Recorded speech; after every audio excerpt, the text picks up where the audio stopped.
수능의 그날까지 여러분과 함께 러닝메이트 조정식입니다.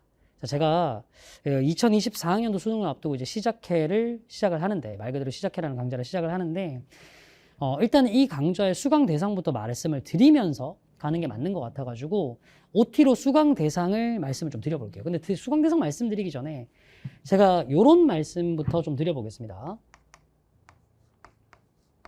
자기 객관화.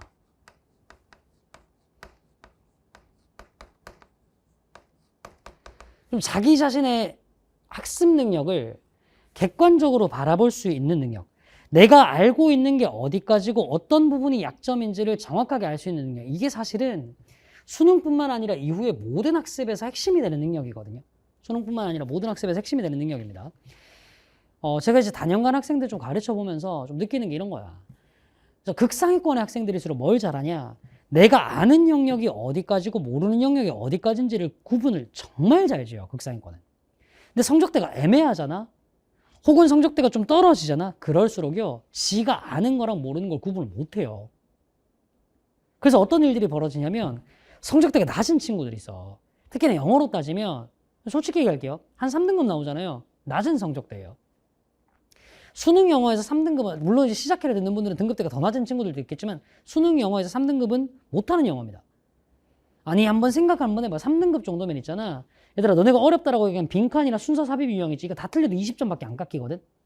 그래도 2등급이 나와요. 그러니까 빈칸, 순서 삽입 다 틀리고 다른 유형 또 틀려야 3등급이 나와요. 그러니까 이게 잘하는 등급일 수가 없단 말이야.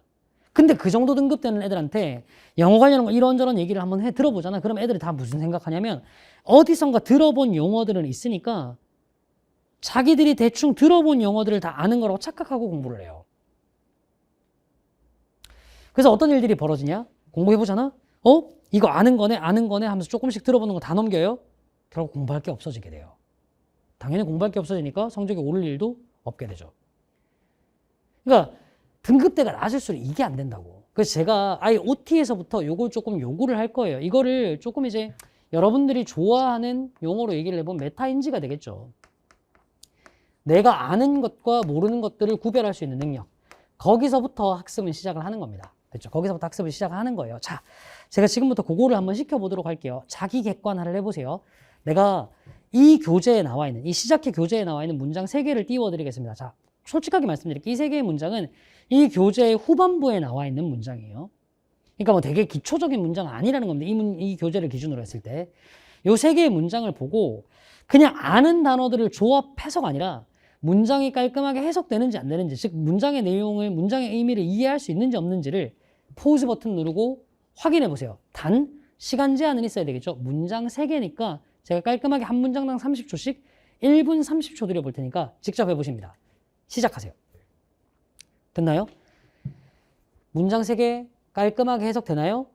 만약에 안 되신다면 여러분들은 시작해부터 들으시는 게 맞아요.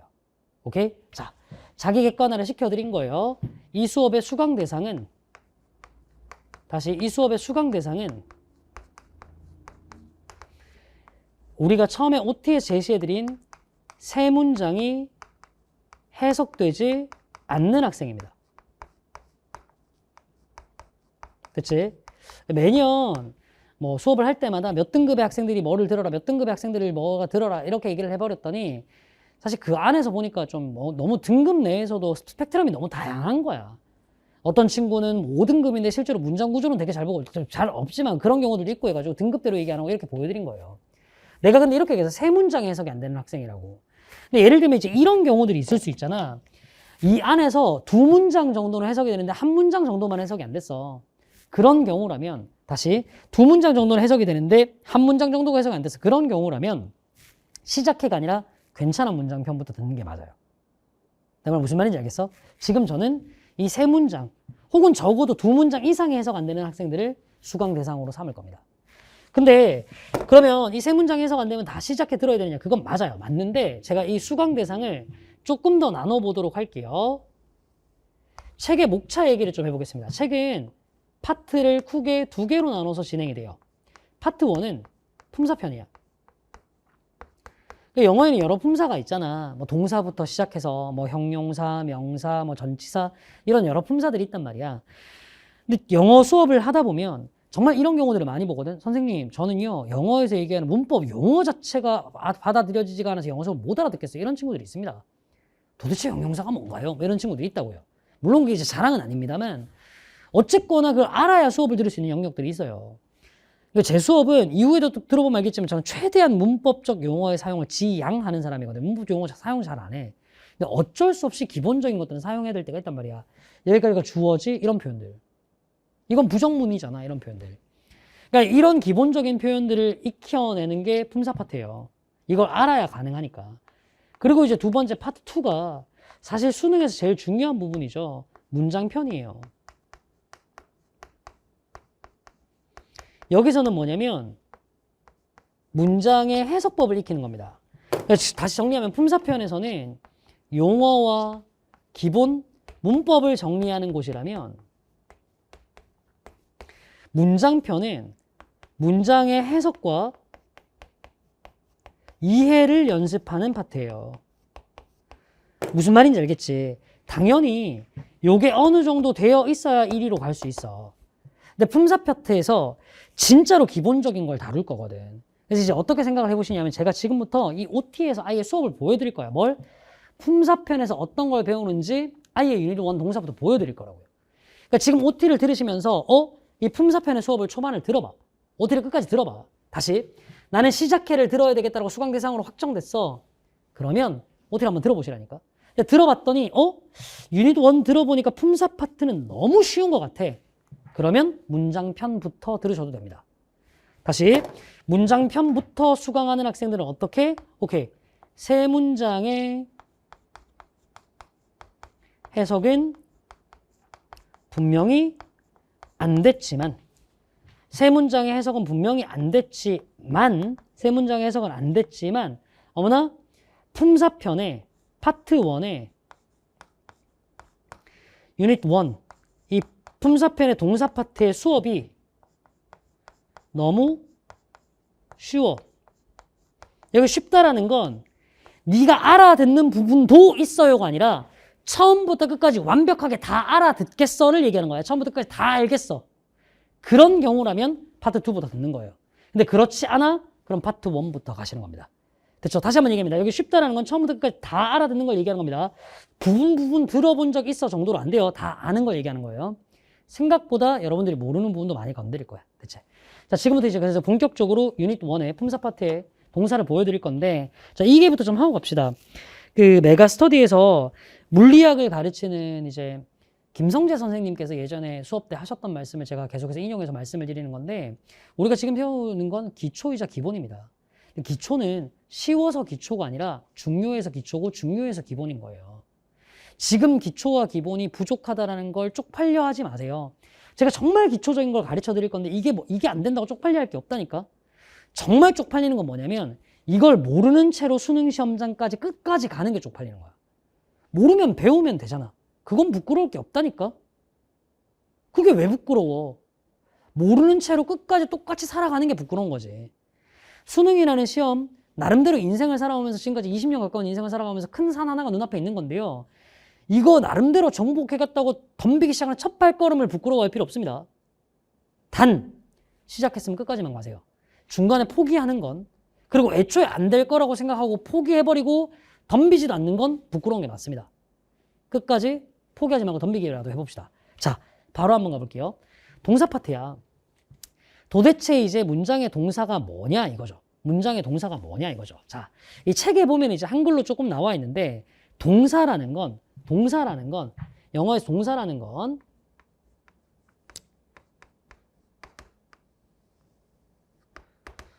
자, 주어의 동작이나 상태를 설명하는 말을 동사라고 합니다.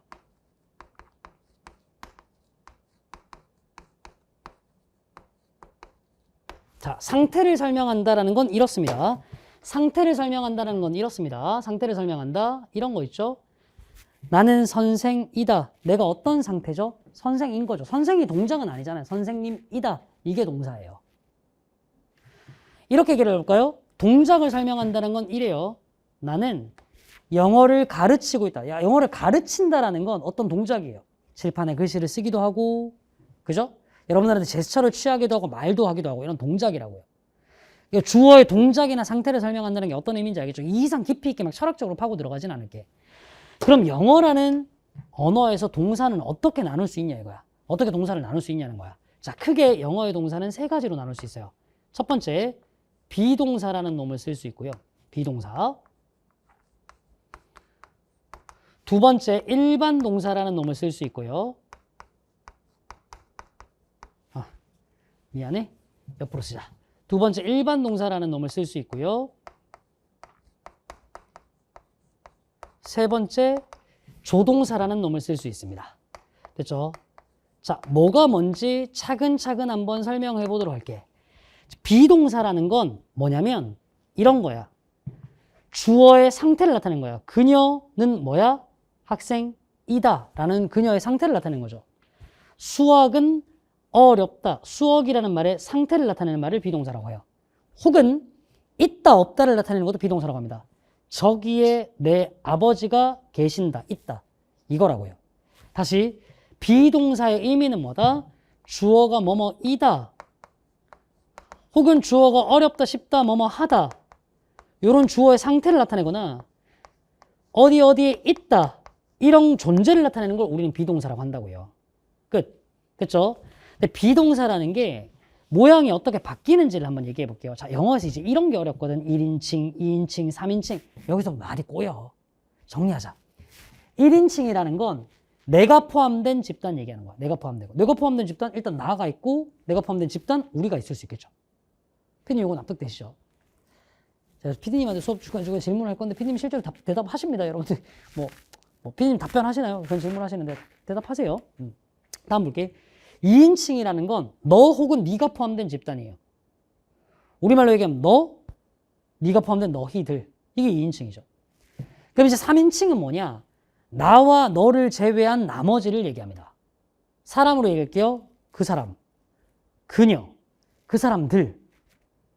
아니면 그냥 사물, 여러 사물들. 나와 너를 제외한 나머지 사물들. 예를 들면 여기 있는 분필. 이 3인칭이죠. 이건 분필은 나도 아니고 너도 아니잖아. 칠판, 이런 명사들. 그것, 저것, 이것, 이런 게 전부 다 3인칭이에요. 여기까지 납득됐니? 그럼 단수는 뭐냐? 혼자 있을 때 단수, 여럿이 있을 때 복수죠. 나는 혼자니까 단수, 우리는 여럿이니까 복수. 너는 혼자니까 단수, 너희들은 여럿이니까 복수. 그녀, 그것, 이건 혼자니까 단수, 대인은 그들이니까 복수. 이렇게 되는 거라고. 이게 어쩔 수 없어. 너무 기초적인 것이긴 하지만 혹시나 모르는 학생들을 위해서 외워야 돼. 근데 초반에 외우는 게 많다라고 얘기하면 너네 막 짜증내거든. 근데 얘들아, 이런 부분부터 외울 게 많다라는 건 암기할 게 단순히 많은 게 아니라 네가 그만큼 몰랐던 게 많은 거야. 이거 기본적으로 외우자. 다시. 비동사를 쓸 때 I 뒤에는 am, we나 you 뒤에는 are, 그 다음에 3인칭 단수 뒤에는 is야. 3인칭 복수 뒤에는 are이고. 외우기 힘들어? 이거야. I 뒤에는 am, 3인칭 단수 뒤에는 e, 나머지는 다 are이에요. 그리고 나중에 보면 알겠지만 동사랑은 시제도 있거든. 이걸 과거형으로 나타내고 싶으면 am과 is의 과거형은 was, 나머지는 다 were입니다. 이건 외워주셔야 돼. 그치? 다시. 이제 비동사는 이렇게 된다. 첫 번째. 도대체 의미가 뭐냐? 주어의 상태를 나타내서 뭐뭐이다라고 해석을 하거나, 혹은 뭐뭐 하다라고 해석을 하거나, 혹은 뭐뭐가 있다라고 존재를 나타내거나, 이 세 개 중에 하나의 의미인 거야. 그 다음 두 번째. 비동사의 종류는 어떻게 되던가 이거죠. 종류는 뭐죠? 주어가 1인칭 단수일 때 am, 주어가 3인칭 단수일 때 is, 나머지 모든 경우는 are이더라. 과거형으로 쓰고 싶어. am과 is의 과거형은 was, are의 과거형은 were이더라. 됐죠? 이게 비동사의 활용입니다. 자, 그럼 이제 비동사를 실제로 활용 한번 해보죠. 잘 보세요. 나는 학생이야. 우리는 학생들이야. 자, 우리 여러 명이니까 학생들이라고 얘기했습니다. 너는 학생이야. 너희는, 선생님 이거에서는 너고 여기는 너희는 거 어떻게 알아요? 잘 보세요. 여기는 너 다음에 한 명이잖아, 학생이. 여기는 학생이 여러 명이네. 그리고 여기는 너, 너희는 이렇게 된 거예요. 됐죠? 너는 학생이야. 너희는 학생들이야. 그녀는 학생이야. 민호는 학생이야. 그들은 학생들이야. 할 수 있겠지? 자, 요걸 그대로 과거형을 쓰면 이렇게 바뀝니다. 난 학생이었어. 우리는 학생이었어. 너는 학생이었어. 너희들은 학생이었어. 자, 넘어가지 말고 머릿속으로 생각해. 두 개. 얘는 너고 여긴 너희야. 어떻게 구분하니?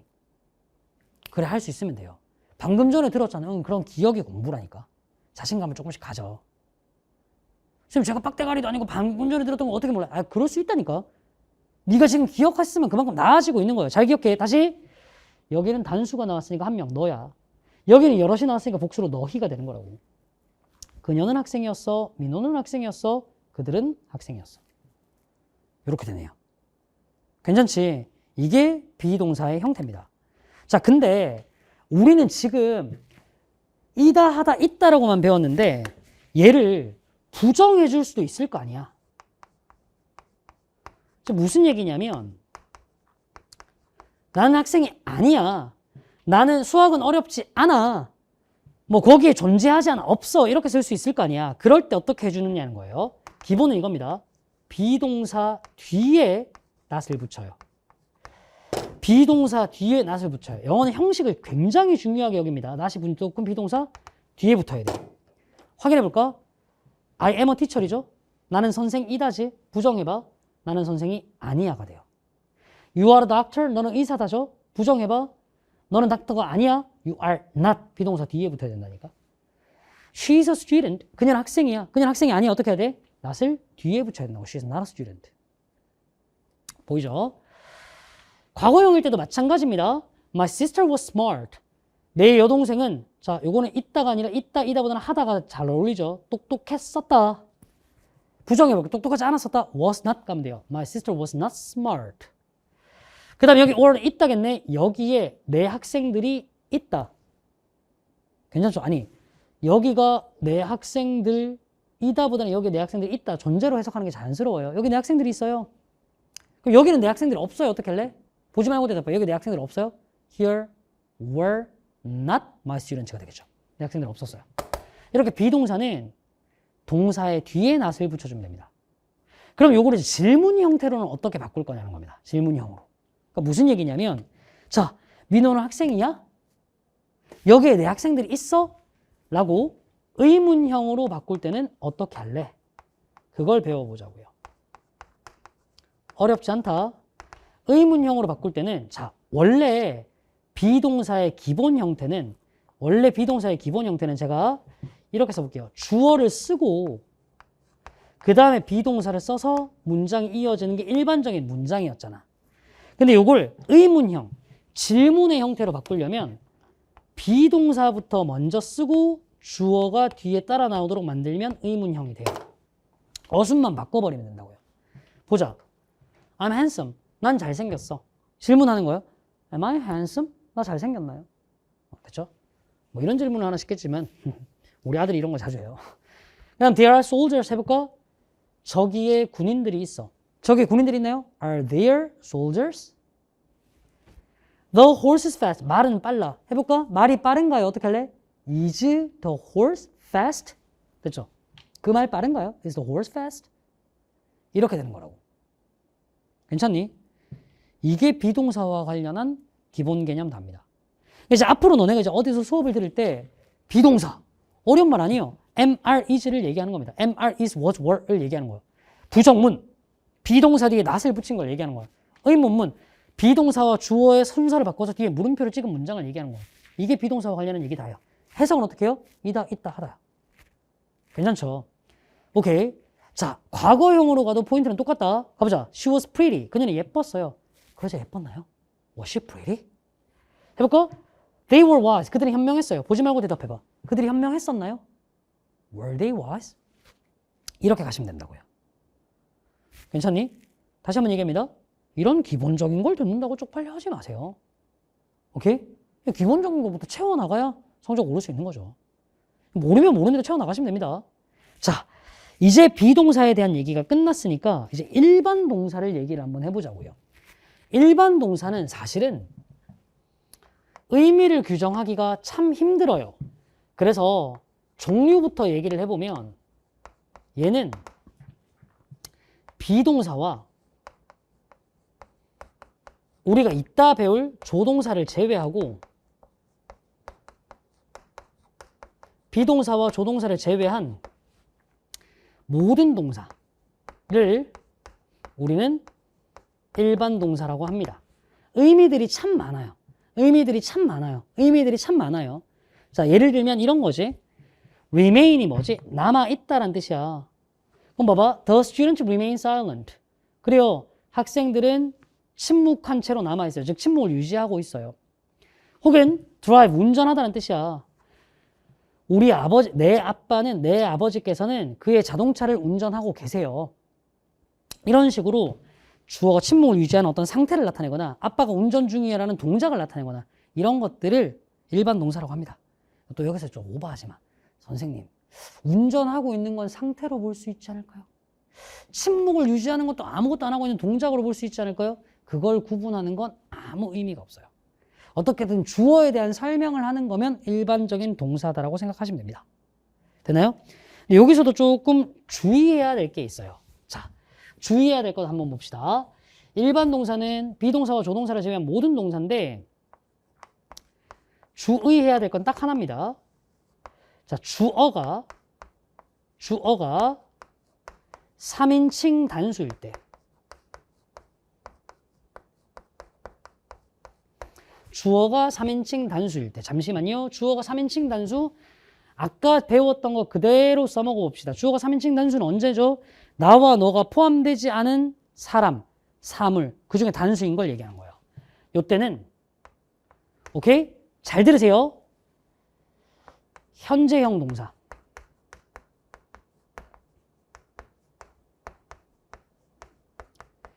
뒤에 얘가 현재형일 때, 자, 조건 잘 보세요. 현재형일 때 s나 es를 붙여줘야 돼요.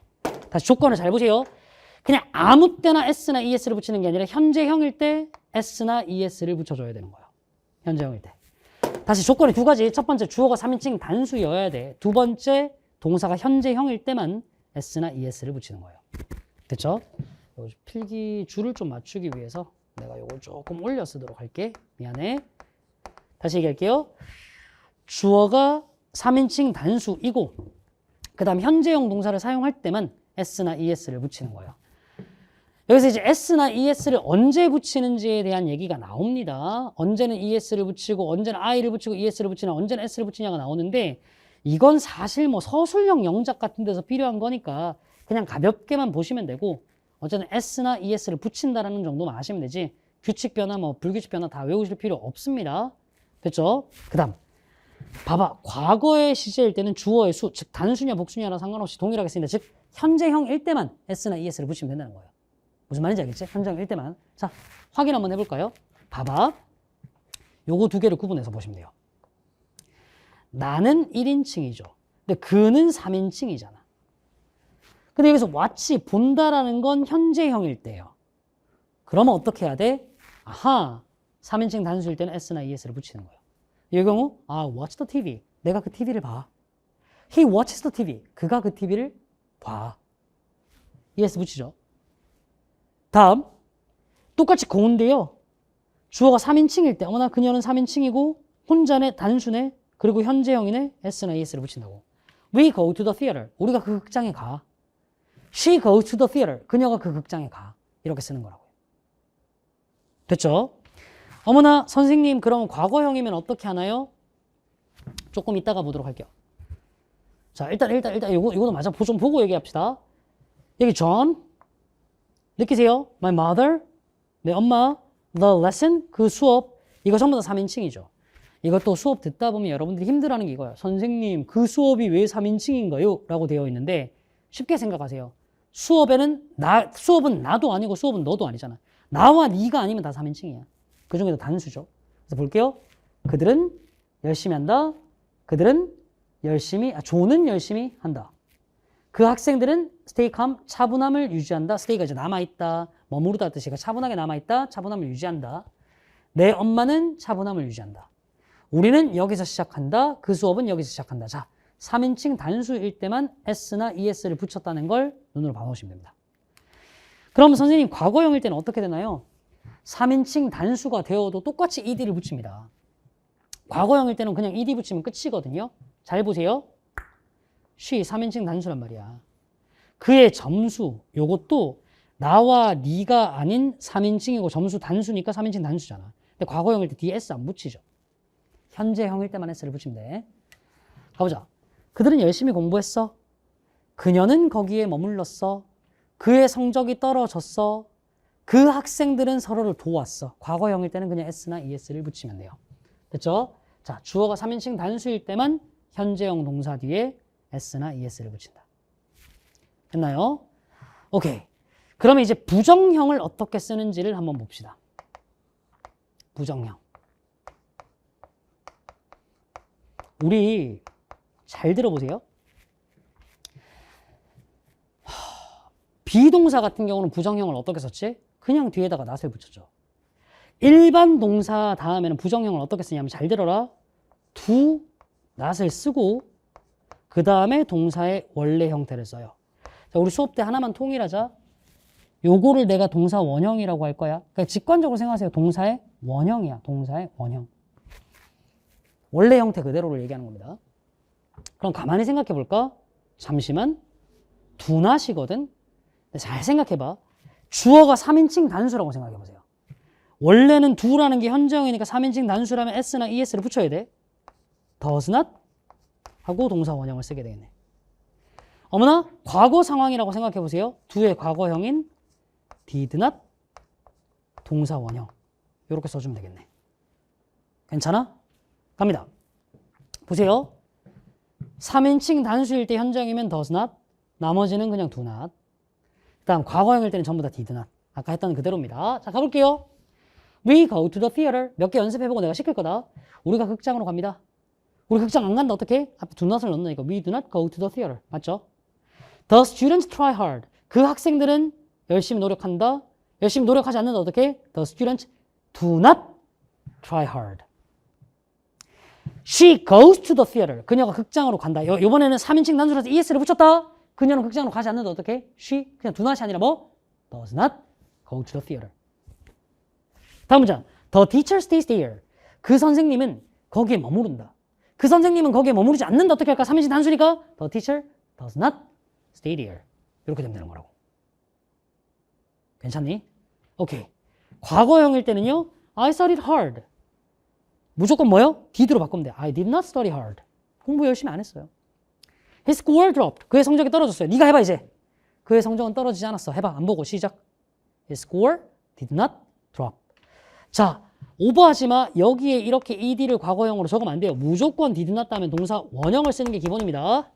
됐죠? 이게 진짜 별거 아닌 것 같은 게 이런 것들도 슬쩍슬쩍 토익 시험에도 나와요. did not dropped 틀린 거야. 그런 말이 어딨어. did not 다음에 무조건 동사 원형 써야 되는 거야. 봐. 기초를 활용하는 것도 얼마든지 공인영어 시험에 문제가 나온다니까. 다음 한번 가볼까요? The students helped each other. 그 학생들이 서로를 도왔어. 과거형이다. 해봐. 그 학생들은 서로를 돕지 않았어. 해봐. 시작. The students did not help each other. help 뒤에 ed 붙이면 안 돼요. 됐잖아. 아니 그럼 강사야. 이걸 의문형으로 쓰고 싶으면 어떡할래? 자, 의문형입니다. 우리 아까 비동사에서 네가 패턴을 조금 눈치를 챘는지 모르겠는데 항상 기본은 의문형은 주어 동사의 어순이 바뀌는 거거든. 근데 일반 동사는 혼자서 할 수 있는 게 없어. 의문형은 어떻게 하냐? 잘 보세요. do를 쓰고 주어를 쓰고 동사 원형을 쓰면 돼. 잠시만 했던 거 내려볼까? 만약에 주어가 3인칭 단수면 어떻게 될까? does를 쓰고 주어를 쓰고 동사 원형을 쓰면 돼. 패턴이 겹쳐지는 게 느껴지니? 과거형이면 어떻게 할까? did를 쓰고 주어를 쓰고 동사 원형을 쓰면 돼. 됐어? 이게 의문형이야. 한번 가볼래? 문장 봐봐. I run fast. 나는 빠르게 달립니다. 내가 빠르게 달리나요? 의문형으로 쓸게. 의문형으로 do I run fast? 됐나요? 그 다음 they approach me. 그들은 나에게 접근해요. 어떻게 할까요? Do they approach me? 그들이 나에게 접근하나요? 그 다음 갑니다. The building, 요거 느껴라. 그 건물. 건물이 나는 아니잖아. 건물이 너도 아니잖아. 그럼 1인칭, 2인칭 아니니까 3인칭. 눈으로 보세요. 건물 몇 개? PD님 이거 건물 몇 개예요? 한 개죠, 한 개. 단수니까 S를 넣은 거예요. The building looks good. 우리 나중에 볼 건데 look이 보다가 아니라 보이다예요. look은 보이다다. look은 보이다. 참고로 눈으로 보다 하려면 look at을 써야 돼. look은 그냥 보이다다. 그 건물은 좋아 보여요. 자, 의문으로 바꿔볼게. 그 건물 좋아 보이나요? 잠시만요. 그 건물 좋아 보이나요? 의문형으로 바꿀 건데 3인칭 단수는 어떻게?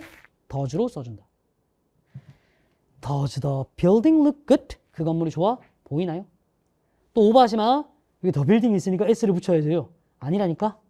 뒤에는 동사 원형을 쓰는 거야. 다시. 이미 앞에 does를 썼으니까 뒤에는 동사 원형을 쓰는 거예요. 3인칭 단수라는 건 여기서 이미 나타내줬어. 뒤에는 동사 원형을 써도 돼. 다음 갑니다. 과거형일 때는 어떻게 할까요? I stayed here. 나 여기 머물렀어. 과거형일 때는 어떻게? did를 넣으면 돼. Did I stay here? 나 여기 머물렀나요? 다음. The students study hard. 그 학생들이 열심히 공부했어. 자, 보지 말고 대답해봐. 네가 이것만 보고 대답해봐. 그 학생들이 열심히 공부했어. 자, 질문. 그 학생들이 열심히 공부했나요? 과거형이니까 Did the students 동사 원형 study hard? 한 번 더. 그녀는 그의 집을 방문했어요. 질문. 그녀가 그의 집을 방문했었나요? 과거형 어떻게 할래? Did she visit his house? 이렇게 쓰면 된다고요. 따라오고 계세요? 잘하고 계시는 겁니다. 이렇게 가시면 된다니까. 아니 그러면 강사야. 이제 우리 조동사 얘기를 좀 해보자 이거죠. 조동사 얘기를 좀 해보자 이거죠. 자, 이제 조동사 얘기를 해보도록 하겠습니다. 조동사요. 아, 도대체 이제 조동사라는 게 뭐냐 이거죠. 뭐 이게 이제 어쩔 수 없이 우리가 배우는 영어의 문법 영어가 한자식 표현이거든요. 근데 좀 이게 좀 더러운 게 한자식 표현도 중국식 한자 표현이 아니라 일본에서 만들어 놓은 한자식 표현이라서 가끔 가다가 한문을 풀어서 설명을 해드릴 수밖에 없는 경우가 있어요. 여기 조가 뭐냐면 조정식 할 때 조가 아니라 너네 그거 알아요? 옆에서 도와주는 사람 앞에다가 조를 붙이는 경우들이 꽤 많죠. 교수, 조교수. 옆에서 도와주는 사람, 조수. 이런 얘기 들어본 적 있죠? 삐님 그런 얘기 들어보신 적 있죠? 도움을 준다라는 느낌이에요. 그러니까 뭐냐면 동사를 도와주는 놈을 조동사라고 얘기합니다. 자, 그래서 조동사에서 제일 중요한 건 이거예요. 조동사는 항상 뒤에 동사 원형을 붙여서 써야 돼요. 혼자서 쓸 수는 없어요. 조동사는 동사 원형이 붙어서 씁니다. 그래서 조동사는 무슨 역할을 하느냐? 조동사는 오케이 동사의 이 동사 원형의 의미를 추가해주는 역할을 해요. 다시 동사의 의미를 추가해주는 역할을 한다고요. 동사의 의미를 추가해주는 역할을 한다고요. 이게 무슨 말이냐? 제가 예를 들어서 설명을 한번 해볼게요. 잘 보자. 너네 혹시 can이라는 단어 알고 있니? 할 수 있다. 자, 요런 문장을 한번 볼게요. 잘 들어봐봐. 오케이. 짜잔. 이 문장 딱 적었을 때 이상한데라고 느끼셨어야 돼. 이거 틀린 문장이야. 수업 때 들었던 거 활용해봐요. 피디님 이거 왜 틀렸는지 아시겠어요? 아셔야 됩니다.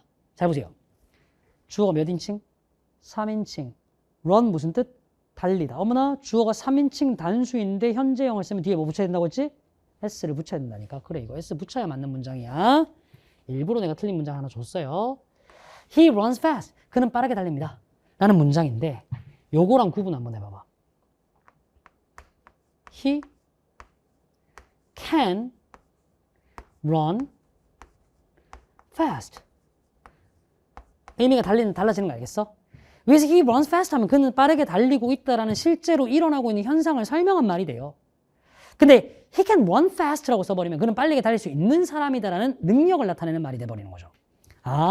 똑같이 빠르게 달린다는 말에 빠르게 달릴 수 있는 능력이 있다라는 의미를 추가해 주는 게 돼요. can이 능력이라는 의미를 추가한 거죠. 하나 더 연습해 볼까? He must run fast. must라는 표현 혹시 아니? 뭐뭐 해야만 한다야. 해석해 볼래? He must run fast. 무슨 뜻이죠? 그는 빨리 달려야만 한다라는 의무의 의미를 추가한 게 된다고요. 즉 이렇게 조동사는 동사에다가 의미를 추가해주는 친구들을 얘기합니다. 됐죠? 그럼 일단 차례대로 한번 가보도록 합시다. 자, 의미는 어떤 것들이 있냐 이거죠. 의미는 어떤 것들이 있냐 이거죠. 되게 여러 가지가 있어요. 되게 여러 가지가 있는데 크게 세 가지 정도만 크게 봅시다. 허락, 허가를 나타내는 게 있고요. 뭐뭐 해도 된다. 뭐뭐 해도 돼. 너 여기서 빨리 달려도 돼. 이렇게 허락, 허가를 나타낸다거나 아니면 추측. 그 사람 여기서 빨리 달리고 있을걸? 이런 추측을 나타내거나 아니면 뭐뭐 해야만 해. 라는 의무를 나타내거나 아니면 좀 전에 봤던 것처럼 뭐뭐 할 수 있어. 가능. 어떤 능력을 나타내거나 이런 것들이 여러 가지 의미들이에요. 지금 이제 수업에서는 요거 크게 세 가지 정도만 조금 배워보도록 할 겁니다. 됐죠? 자, 그러면 종류는 어떤 게 있냐 먼저 볼게요. 종류 안 나누고 얘기할게요. 자, 종류는 크게 요 정도만 머릿속에 먼저 두면 되는데 must, should, will, can, may, would, could, might. 요 정도만 종류를 좀 알아놓도록 합시다. 물론 이거 말고도 좀 사실은 더 많습니다만 일단 이 정도만 알아놓도록 합시다. 그리고 의미는 외웁니다. 지금부터. 일종의 단어 같은 거예요. 일단 허락을 나타내는 말이에요. can, 뭐뭐 할 수 있다. could도 뭐뭐 할 수 있다. 오케이? 근데 생각해봐. 뭐뭐 할 수 있다는 것 자체가 허락을 나타내는 거 생각해봐. 너 질문할 수 있어. 질문해도 돼. 같은 말이잖아. may 뭐뭐 해도 된다. might 뭐뭐 해도 된다. 근데 이때 중요한 건 뭐냐면 can보다는 could가 may보다는 might가 조금 더 공손한 표현이에요. 다시요. can보다는 could가 조금 더 may보다는 might가 조금 더 약간씩 더 공손한 표현입니다.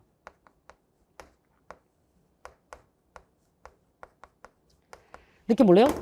You can borrow my book. 당신 제 책 빌릴 수 있어요. Could you help me? 저 좀 도와줄 수 있나요? 이것도 can you help me? 라고 써도 되지만 could라고 쓰면 좀 더 공손하게 돼요. 도움 좀 주실 수 있나요? May I have your attention? 당신의 집중력을 좀 가져도 되나요? 즉 저한테 조금만 집중해 주시겠어요? 이렇게 되는 거라고. 지금 갑자기 의문형부터 나오네요. 조금 이따가 설명드릴게. 자, 그 다음에 이제 추측을 나타내는 표현인데 이게 조금 짜증이 납니다. 조금 짜증이 납니다. 내가 아까 처음에 OT 시작할 때 얘기했잖아. 품사편에서 처음부터 끝까지 모든 걸 완벽하게 이해할 수 있는 사람들만 바로 문장편으로 가라고. 근데 요쯤부터 오잖아. 이거 모르고 있는 학생들 태반이야. 그러니까 지금 기초부터 들어야 하는 학생들이 야, 나는 뭘 도대체 지금까지 안 했길래 기초부터 들어야 되나라고 생각하지 마시고 실제로 학생들 이거 많이 모릅니다. 그러니까 쪽팔려 하지 말고 이해를 한번 해보세요. 잘 들어보세요. 여기는 must, will, would, can, could, may, might는 전부 다 추측의 의미가 있어요. 그러니까 must가 뭐뭐 해야만 한다는 뜻이 아니라 거의 확신에 가까운 추측. 거의 확신에 가까운 추측. 어떤 느낌이냐면 야, 뭐뭐 임에 틀림없어.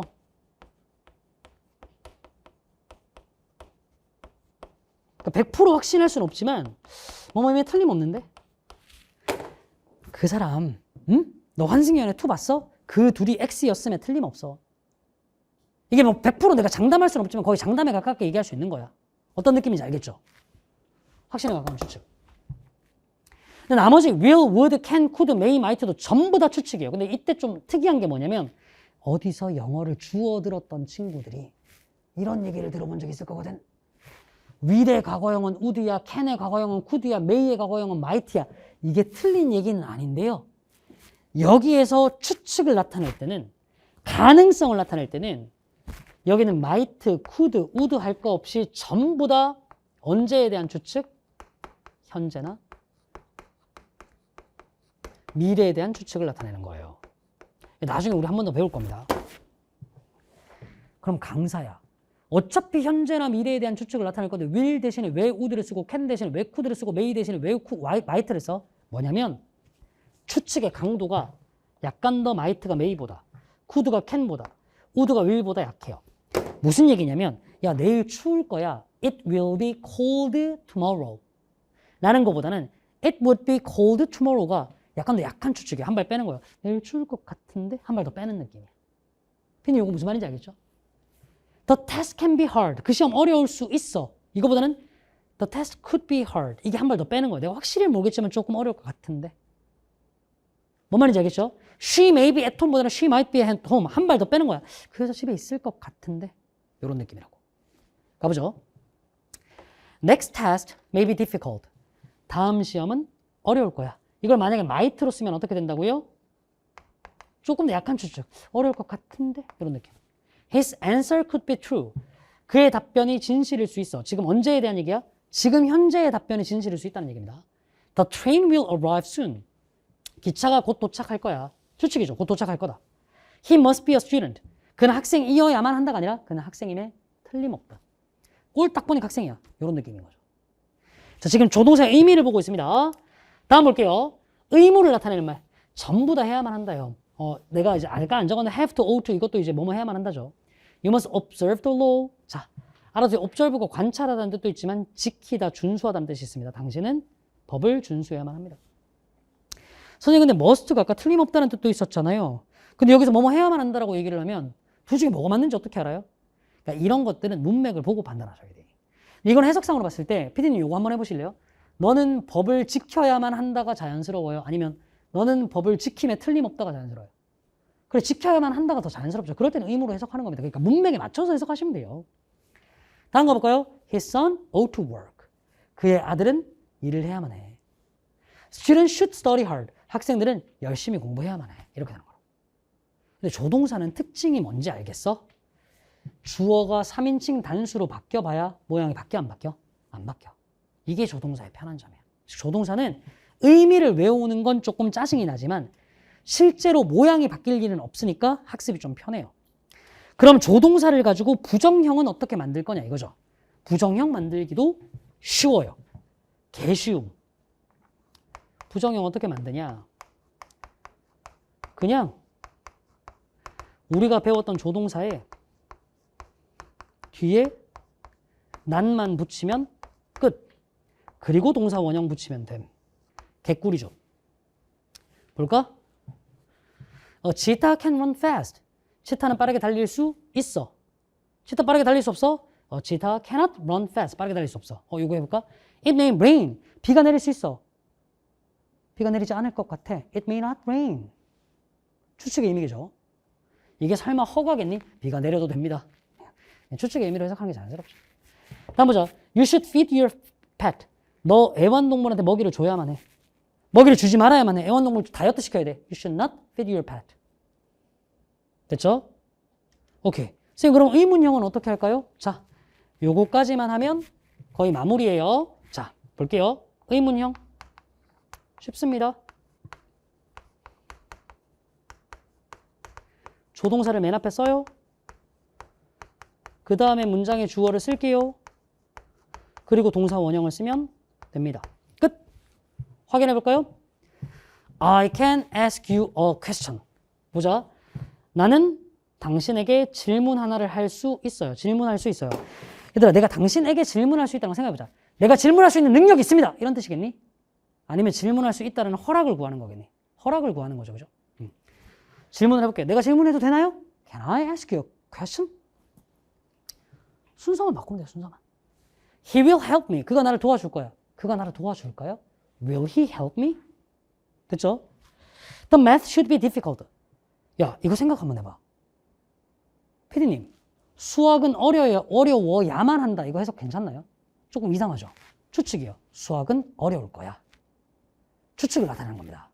그 수학이 어려울까요? 어떻게 하면 돼? Should the math be difficult? 수학이 어려울까요? 물론 should를 추측의 의미를 잘 쓰진 않지만 이렇게도 쓸 수 있다는 거예요. 됐죠? 끝. 자, 우리 이번 시간에 뭐 배웠는지 보세요. 제가 OT를 통해서 품사편에서 배우는 것의 범위를 말씀을 드렸어. 동사라는 것에 대해서 배웠습니다. 기본적으로 동사의 종류를 3개로 나눴어요. 비동사, 일반 동사, 조동사. 그리고 각각의 동사들에서 종류가 어떻게 되는지, 부정형은 어떻게 되는지, 의문형은 어떻게 되는지를 설명을 드렸다고요. 근데 이 안에서 생각보다 네가 몰랐던 부분들이 좀 있을 거야. 예를 들면 조금 문법이 정말 약했던 학생들이라면 주어가 3인칭 단수일 때 현재형 동사 s나 es를 붙여라를 몰랐던 친구들 있을 수 있고요. 조금 어느 정도 기초를 알고 있었던 학생이라 하더라도 여기는 must나 should나 will 같은 말들이 추측의 의미로 쓰이고 있었다는 걸 몰랐던 분들도 있을 거야. 이렇게 방금 품사편에서 들었던 내용에서 뭔가 빠진 부분이 있잖아. 그러면 네 지금 등급대와 상관없이 파트 1의 품사편부터 수업을 들으세요. 근데 이 정도 내용은 처음부터까지 완벽하게 다 알고 있다. 그러면 아까 3개의 문장 해석 안 됐던 분들은 문장편부터 시작하셔도 됩니다. 네 지금 등급이 어떻든 상관없어요. 이 수업을 통해서 수능 영어 1등급까지 갈 수 있는, 이 수업만 듣는다고 1등급 받는다고는 얘기 안 한다. 그렇게 얘기하면 사기꾼밖에 안 돼요.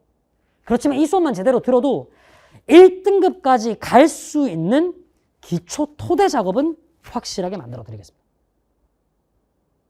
오케이? 그게 이 수업의 목표예요. 이 수업을 듣는 것만으로 등급이 어디 정도로 갈 수 있나요? 저도 그건 장담하지 못하겠습니다.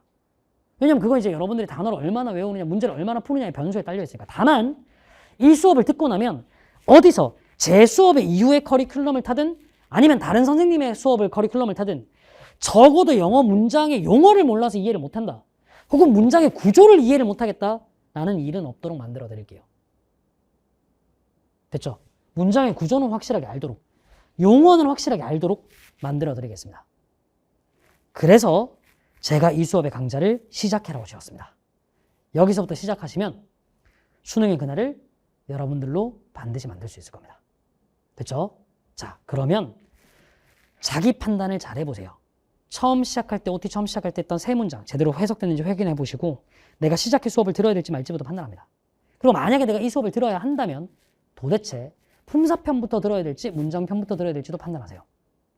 그 판단이 제대로 선 여러분들을 기다리겠습니다.